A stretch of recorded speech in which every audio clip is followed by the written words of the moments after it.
ibalik dyan sa punong kahoy kung may excess. Babayaran. So ito, dito sa puno. Nakabit ako ng antena. Ito yung karton. So nagsasabi masarap ang buhay ko. Ayun. Diyan ako nakatungtong. Mutik pa ako mahulog sa puno kanina. Nalanggami na naman daw yan. So, iba yung pwesto. Eh di bababaan pala natin pala ulit to. Ibababa no? Aray ko.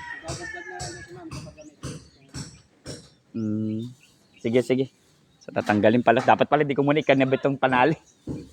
Pero okay na, buhay na. Hindi pa rin eh. Saan ba ilalagay muna? Diyan muna, wala akong poste gawa eh. Sige. Doble trabaho, no? Dapat doon sa medyo tatagal na siya kahit papano. Oo. Kasi pag ito palipat-lipat pa, baka paras lang din ang maging problema natin. Dito iniisip ko eh. Sa akin kung tutusin, kahit dito lang sa poste na to. Ito sa tubo na to. Ang problema nga, Hindi naman kanya na. andyan pa rin. Katabi nga pala yung puno. Camera, lalanggamin yan. Sige. So, okay. Tapusin muna namin. Mukhang nagtatalo-talo pa. Dapat hindi ako lalagyan. Ayusin mo.